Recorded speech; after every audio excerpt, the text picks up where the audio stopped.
হ্যাঁ, আর মূলত জন্যই আমরা সবাই একত্রিত হয়েছি নাজি হত্যার মূল রহস্য উদ্ঘাটনের জন্য আর মিরাজকে সুস্থ করার জন্য। ওয়াও, তাহলে তো খুব ভালো।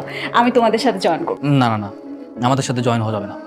এমনিতে অনেক ঝামেলার আতঙ্কের মধ্যে আছে, আমি নতুন করে ঝামেলা নিতে চাই না। আমি বললাম তো আমি তোমাদের সাথে থাকতে চাই। তোমার বললাম না ঝামেলার মধ্যে আছি, তুমি বাড়ি চলে যাও।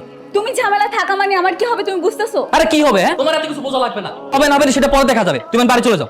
এই, আস্তে কথা বল। ওর সাথে এভাবে চিল্লায় কথা বলছিস কেন? অনন্যা, কিছু মনে করো না প্লিজ। দেখো অনন্যা, প্লিজ এই ঝামেলার মধ্যে জড়িও না। এটা আমাদের স্কুল লাইফের ঘটনা, এটা আমাদের হ্যান্ডেল করতে দাও। তুমি এই ঝামেলার মধ্যে আইসো না প্লিজ। হ্যাঁ অনন্যা, আরোই ঠিক বলতেছে, তুমি আমাদের এই ঝামেলার মধ্যে জড়িও না। কিন্তু আমি সাকিবকে অনেক ভালোবাসি। সাকিবের কিছু একটা হয়ে গেলে আমার কি হবে? আমার কিছুই হবে না, আমার নিয়ে তোমার টেনশন করা লাগবে না। তুমি তোর বাড়ি চলে যাও। আর শোনো, এই কয়েকদিন তুমি আমার সাথে যোগাযোগ করার কোনো রকম চেষ্টা করবে। যতদিন না আমার বন্ধু হত্যার বিচার পাচ্ছি ততদিন আমি তোমার সাথে দেখা করবো। ও, এখন তোমার কাছে তোমার বন্ধু বড় হয়ে গেল। আমি কেউ না, তাই না? আমি কিচ্ছু লাগি না, থাকো তুমি তোমার মতো।